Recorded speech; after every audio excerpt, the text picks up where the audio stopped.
Are you concerned at all about TikTok? I'm very concerned about TikTok for a couple of reasons. And I say this actually, I watch TikTok, so I don't have TikTok on my devices, but TikTok is very popular for a reason. And it is very popular in the US. It's something like in general, 40% of Americans, I think, are now on TikTok. And TikTok is increasingly their source of news. It's not just entertainment. But there are sort of two big concerns, national security concerns about TikTok. One is, what data is the Chinese company that owns TikTok, ByteDance, what data are they collecting on users? Because they can be compelled by the Chinese government to turn that data over, right?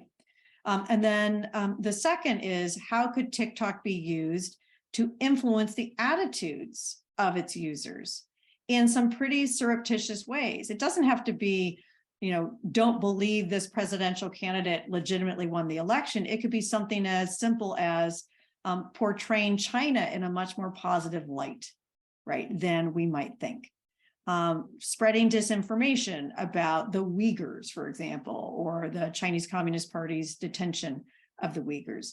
And so it's a mechanism for influence. So if we think about the Russian playbook in 2016 was use American tech platforms against Americans. The Chinese playbook could be, they don't even need American tech platforms. They've got their own.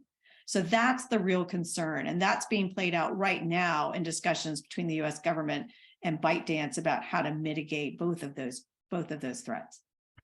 Didn't Donald Trump, did he try to ban it? I seem to remember he did try to ban it. And I think what we're headed towards, and he was right to be concerned. This is a concern that is a bipartisan concern in the United States. Republicans and Democrats don't agree on much, but they do agree on TikTok. And so there's now a real discussion about, can the company have a US subsidiary that is walled off from that Chinese interference or collection of the data and the influence of what users are seeing?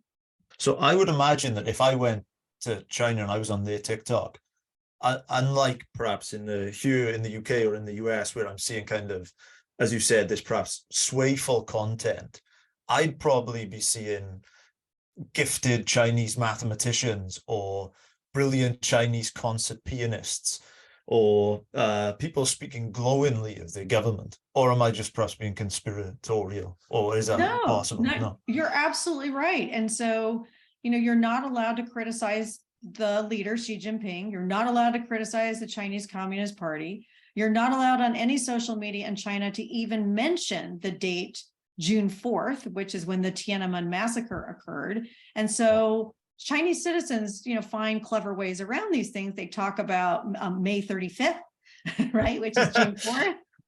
Winnie the Pooh is often used as a substitute for Xi Jinping.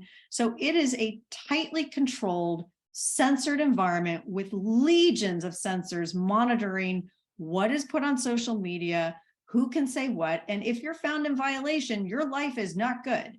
So there is no freedom of speech in China today like there is in the US. So you're absolutely right that if you were watching TikTok in China, you would get no criticism of the Chinese Communist Party, and you'd in fact get glowing content about how wonderful life is under the Chinese Communist Party.